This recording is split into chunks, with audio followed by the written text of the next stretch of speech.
मोहनदास करमचंद गांधी का जन्म 2 अक्टूबर 1868 को पोरबंदर, गुजरात में हुआ था। वह एक साधारण परिवार से थे। उनके पिता पोरबंदर राज्य के दीवान थे। छोटे मोहनदास एक शर्मीले और शांत बच्चे थे। वह अपने शुरुआती सालों में कुछ खास नहीं थे, लेकिन उन्होंने छोटी उम्र से ही कर्तव्य की भावना दिखाई। गांधी जी की मां पुतलीबाई का उन पर बहुत प्रभाव था। वह बहुत धार्मिक थीं और अक्सर व्रत रखती थीं। इस आदत ने गांधी जी पर एक स्थायी छाप छोड़ी। उन्होंने उनसे आत्म अनुशासन का महत्व सीखा। गांधी जी का बचपन उनके परिवार द्वारा वैष्णव धर्म के पालन से प्रभावित था। यह हिंदू संप्रदाय अहिंसा, शाकाहार और आत्मशुद्धि के लिए उपवास पर जोर देता था। एक छात्र के रूप में गांधी जी औसत थे। उन्हें कुछ विषयों में परेशानी होती थी, लेकिन अंग्रेजी में वह बहुत अच्छे थे। उनका विवाह कम उम्र में 13 साल की उम्र में कस्तूरबा माखन जी से हुआ था। उस समय भारत में यह एक आम बात थी। इस युवा जोड़े को कई चुनौतियों का सामना करना पड़ा। उन्हें एक विवाहित जोड़े के रूप में अपनी पढ़ाई और अपनी नई जिम्मेदारियों के बीच संतुलन बनाना था। गांधी जी के शुरुआती साल एक मजबूत नैतिक चरित्र से चिह्नित थे। वह पूरी ईमानदारी से काम करते थे। एक बार उन्होंने अपने भाई के बाजूबंद से सोना चुराकर कर्ज चुकाने की बात कबूल की थी। इस घटना ने उन्हें बहुत दुखी किया और हमेशा सच बोलने के उनके संकल्प को और मजबूत किया। इन शुरुआती वर्षों ने उन सिद्धांतों की नींव रखी जो उनके बाद के जीवन का मार्गदर्शन करेंगे। 1888 में 18 साल की उम्र में गांधी जी लंदन में कानून की पढ़ाई करने के लिए रवाना हुए। एक पारंपरिक भारतीय परिवार के एक युवक के लिए यह एक महत्वपूर्ण कदम था। हलचल भरा शहर भारत में उनके शांत जीवन से बिल्कुल अलग था। गांधी जी को लंदन में कई चुनौतियों का सामना करना पड़ा। उन्हें ठंडे मौसम और अपरिचित खाने से परेशानी होती थी। उन्होंने अपनी मां से मांस न खाने का वादा किया था और शाकाहारी भोजन मिलना मुश्किल था। इन चुनौतियों के बावजूद गांधी जी ने लंदन के जीवन में अच्छी तरह से ढाल लिया। वह वेजिटेरियन सोसाइटी में शामिल हो गए और यहां तक कि इसकी कार्यकारी समिति में भी काम किया। इस अनुभव ने उन्हें अपने सार्वजनिक बोलने के कौशल को विकसित करने में मदद की। उन्होंने बाइबिल और भगवद गीता का भी अध्ययन किया। इन ग्रंथों ने बाद के वर्षों में उनके दर्शन को बहुत प्रभावित किया। गांधी जी ने अपनी कानून की पढ़ाई पूरी की और 1898 में उन्हें वकालत करने के लिए बुलाया गया। भारत लौटने पर गांधी जी को एक वकील के रूप में खुद को स्थापित करने के लिए संघर्ष करना पड़ा। वह शर्मीले थे और उन्हें गवाहों से जिरह करने में मुश्किल होती थी। 1896 में उन्होंने दक्षिण अफ्रीका में एक भारतीय फर्म के लिए काम करने के लिए 1 साल के अनुबंध को स्वीकार कर लिया। इस फैसले ने उनके जीवन की दिशा बदल दी। दक्षिण अफ्रीका में गांधी जी को नस्लीय भेदभाव का सामना करना पड़ा। वैध टिकट होने के बावजूद फर्स्ट क्लास के डिब्बे से हटने से इनकार करने पर उन्हें ट्रेन से नीचे फेंक दिया गया था। यह घटना गांधी जी के लिए एक महत्वपूर्ण मोड़ थी। उन्होंने दक्षिण अफ्रीका में नस्लीय पूर्वाग्रह की गहराई को महसूस किया। उन्होंने रुकने और अन्याय के खिलाफ लड़ने का फैसला किया। गांधी जी ने 21 साल दक्षिण अफ्रीका में बिताए। इस दौरान उन्होंने सत्याग्रह यानी सत्य के बल के अपने दर्शन को विकसित किया। उन्होंने भेदभावपूर्ण कानूनों के खिलाफ अहिंसक विरोध प्रदर्शन का नेतृत्व किया। दक्षिण अफ्रीका में उनके अनुभवों ने भारत के स्वतंत्रता आंदोलन में एक नेता के रूप में उनकी भविष्य की भूमिका को आकार दिया। गांधी जी 1915 में 45 साल की उम्र में भारत लौट आए। वह शर्मीले वकील नहीं थे जो दक्षिण अफ्रीका गए थे।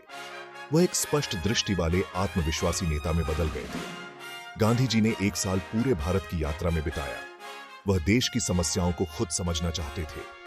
वह वहां फैली गरीबी और अत्याचार को देखकर चौंक गए। भारत में गांधी जी का पहला बड़ा अभियान 1917 में चंपारण, बिहार में था। स्थानीय किसानों को नील की खेती करने और उसे एक निश्चित कीमत पर ब्रिटिश मालिकों को बेचने के लिए मजबूर किया जाता था। गांधी जी ने किसानों का समर्थन करने के लिए अहिंसक सविनय अवज्ञा का इस्तेमाल किया। यह अभियान सफल रहा। इसने भारत के स्वतंत्रता संग्राम में गांधी जी की भागीदारी की शुरुआत की। इसने शांतिपूर्ण प्रतिरोध की उनकी पद्धति को भी स्थापित किया। 1920 में गांधी जी भारतीय राष्ट्रीय कांग्रेस में एक प्रमुख व्यक्ति बन गए। उन्होंने ब्रिटिश शासन के खिलाफ असहयोग आंदोलन शुरू किया। इस आंदोलन ने भारतीयों से ब्रिटिश सामानों और संस्थानों का बहिष्कार करने का आह्वान किया। गांधी जी ने लोगों को चरखा चलाकर खुद के कपड़े बनाने के लिए प्रोत्साहित किया। ये ब्रिटिश शासन के प्रति भारतीय आत्मनिर्भरता और प्रतिरोध का प्रतीक बन गया। इस आंदोलन को पूरे भारत में व्यापक समर्थन मिला। गांधी जी की नेतृत्व शैली अनोखी थी। वह सादा जीवन जीते थे और खादी का धोती पहनते थे। उन्होंने खुद को भारत के सबसे गरीब लोगों के साथ जोड़ा। इसने उन्हें महात्मा यानी महान आत्मा की उपाधि दी। जनता से जुड़ने की गांधी जी की क्षमता ने उन्हें एक शक्तिशाली नेता बना दिया। उन्होंने आजादी की लड़ाई में लाखों भारतीयों को एकजुट किया। अहिंसक प्रतिरोध के उनके तरीकों ने दुनिया भर में स्वतंत्रता आंदोलनों को प्रेरित किया। गांधी जी के दर्शन के केंद्र में अहिंसा का सिद्धांत था। गांधी जी का मानना था कि हिंसा से हिंसा ही पैदा होती है। उन्होंने उत्पीड़न के खिलाफ शांतिपूर्ण प्रतिरोध की वकालत की। यह निष्क्रिय प्रतिरोध नहीं, बल्कि सक्रिय अहिंसक विरोध था। गांधी जी ने इसे सत्याग्रह कहा, जिसका अर्थ है सत्य बल या आत्मा बल। उनका मानना था कि अन्यायपूर्ण कानूनों का पालन करने से इनकार करके लोग बदलाव ला सकते हैं। गांधी जी के अहिंसक तरीकों में सविनय अवज्ञा, भूख हड़ताल और शांतिपूर्ण मार्च शामिल थे। सविनय अवज्ञा के उनके सबसे प्रसिद्ध कार्यों में से एक 1930 में नमक मार्च था। अंग्रेजों ने नमक पर कर लगा दिया था, जो हर भारतीय के लिए जरूरी था। गांधी जी ने नमक बनाने के लिए समुद्र तक 240 मील की पैदल यात्रा की। विरोध के इस साधारण कार्य ने लाखों लोगों को स्वतंत्रता आंदोलन में शामिल होने के लिए प्रेरित किया। इसने एक अन्यायपूर्ण कानून के खिलाफ अहिंसक विरोध की शक्ति को दिखाया। अहिंसा के प्रति गांधी जी की प्रतिबद्धता की कई बार परीक्षा हुई। 1945 में भारत के विभाजन के दौरान हिंदुओं और मुसलमानों के बीच सांप्रदायिक हिंसा भड़क उठी। गांधी जी ने उपवास किया और शांति के लिए प्रार्थना की। उन्होंने दंगा प्रभावित इलाकों का दौरा किया और एकता का आह्वान किया। उनके प्रयासों से कई क्षेत्रों में तनाव कम करने में मदद मिली। गांधी जी के अहिंसक दृष्टिकोण ने बाद के कई नेताओं और आंदोलनों को प्रभावित किया। मार्टिन लूथर किंग जूनियर और नेल्सन मंडेला दोनों ने गांधी जी को अपनी प्रेरणा बताया। गांधी जी के लिए अहिंसा केवल एक राजनीतिक हथियार नहीं था, यह जीने का एक तरीका था। उनका मानना था कि अहिंसा का पालन करके व्यक्तिगत और सामाजिक परिवर्तन लाया जा सकता है। संघर्ष समाधान के प्रति गांधी जी का दृष्टिकोण क्रांतिकारी था। उन्होंने दिखाया कि हिंसा का सहारा लिए बिना अन्याय से लड़ना संभव है। उनके तरीके ब्रिटिश साम्राज्य की ताकत के खिलाफ कारगर साबित हुए। गांधी जी का अहिंसा का दर्शन दुनिया भर में शांति आंदोलनों को प्रेरित करता रहता है। सत्य गांधी जी के जीवन और कार्य का एक मूलभूत सिद्धांत था। उनका मानना था कि सत्य ही ईश्वर है और ईश्वर ही सत्य है। गांधी जी की आत्मकथा का शीर्षक था the story of my experiments with truth. यह दर्शाता है कि सत्य उनके दर्शन के लिए कितना महत्वपूर्ण था। गांधी जी के लिए सत्य केवल ईमानदारी से बोलने के बारे में नहीं था, यह ईमानदारी से और अपने विश्वासों के अनुरूप जीने के बारे में था। गांधी जी ने जो उपदेश दिया उस पर अमल किया। उन्होंने सादगी और पारदर्शिता का जीवन जिया। उन्होंने सार्वजनिक रूप से अपनी गलतियों को स्वीकार किया और आलोचना के लिए हमेशा तैयार रहे। गांधी जी का मानना था कि सत्य का पालन करके ही समाज में सकारात्मक बदलाव लाया जा सकता है। उन्होंने कहा, सत्य कभी भी उस उद्देश्य को नुकसान नहीं पहुंचाता जो उचित हो। सत्य के प्रति इस प्रतिबद्धता ने गांधी जी को नैतिक अधिकार दिया। इसने लोगों को उन पर भरोसा किया और उनके नेतृत्व का पालन किया। आत्मानुशासन गांधी जी के दर्शन का एक और महत्वपूर्ण पहलू था। गांधी जी के लिए स्वराज की शुरुआत आत्मनियंत्रण से होती है। उन्होंने अपने निजी जीवन में कठोर आत्म अनुशासन का अभ्यास किया।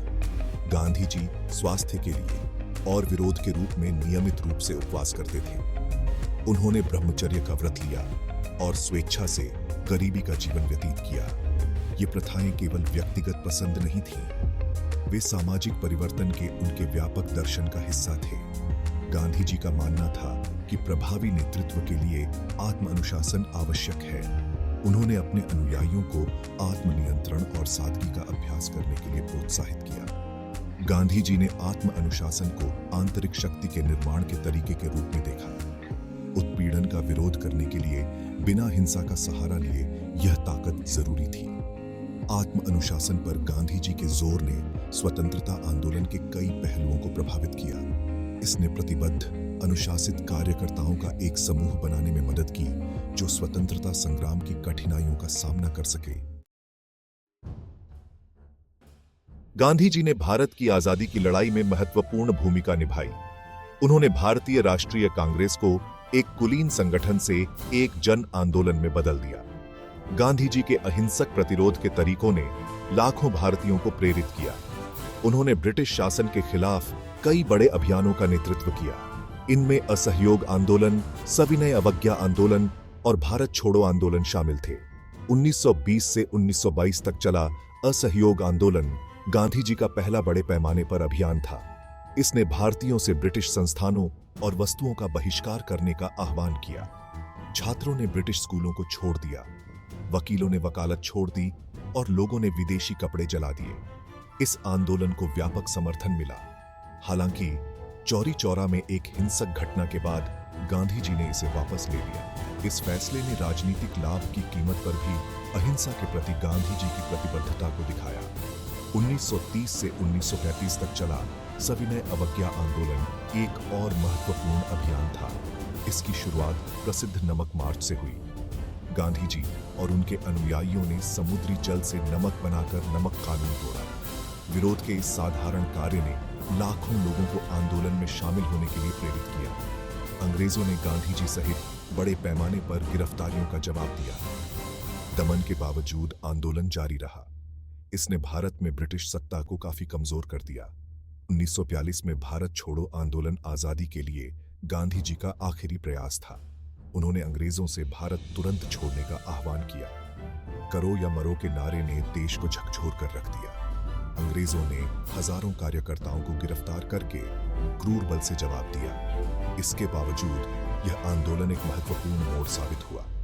इससे यह स्पष्ट हो गया कि भारत में ब्रिटिश शासन टिकाऊ नहीं है। गांधी जी के नेतृत्व और अनगिनत भारतीयों के बलिदानों ने आखिरकार 1945 में आजादी दिलाई।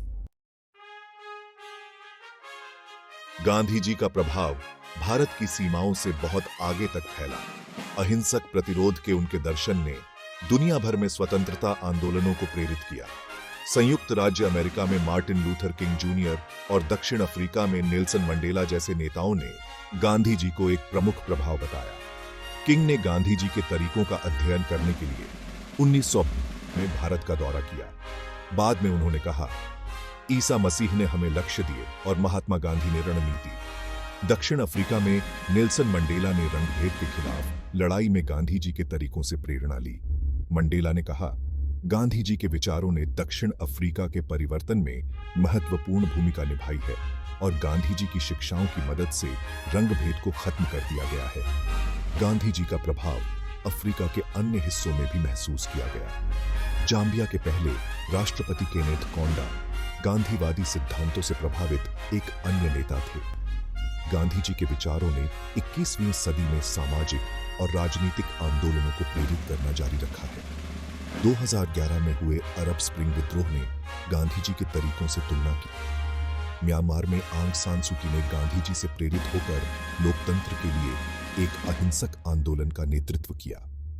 भारत में चिपको जैसे पर्यावरण आंदोलनों ने भी अहिंसक विरोध की गांधीवादी रणनीति का इस्तेमाल किया है। गांधी जी के सिद्धांतों को राजनीतिक आंदोलनों से परे प्रासंगिकता मिली है। साधारण जीवन और स्थिरता पर उनके जोर का आधुनिक पर्यावरण आंदोलनों के साथ प्रतिध्वनित होता है। स्थानीय आत्मनिर्भरता के लिए उनकी वकालत ने विकासशील देशों में आर्थिक सोच को प्रभावित किया है।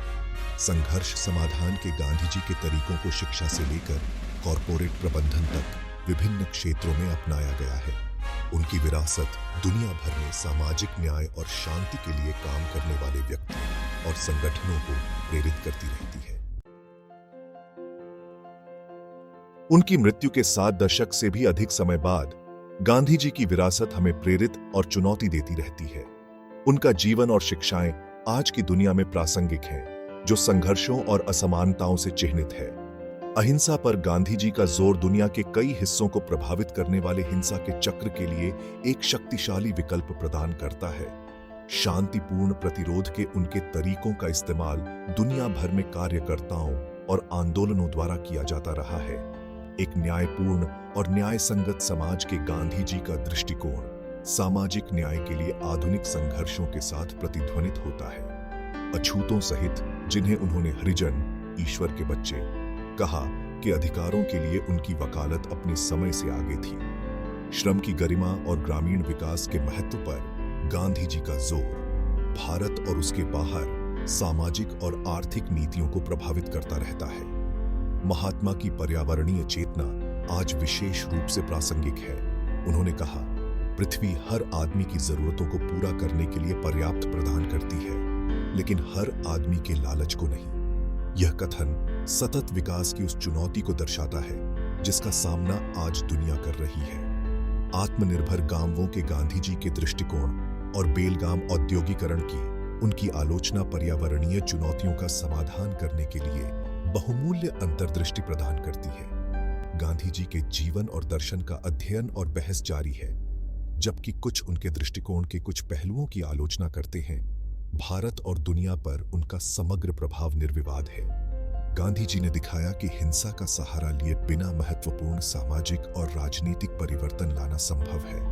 उनका जीवन एक अनुस्मारक के रूप में कार्य करता है कि व्यक्ति फर्क कर सकते हैं कि नैतिक बल शारीरिक शक्ति पर विजय प्राप्त कर सकता है। जैसे जैसे हम 21वीं सदी की चुनौतियों का सामना कर रहे हैं, सच्चाई, अहिंसा और आत्म अनुशासन का गांधी जी का संदेश पहले की तरह ही प्रासंगिक और प्रेरक बना हुआ है।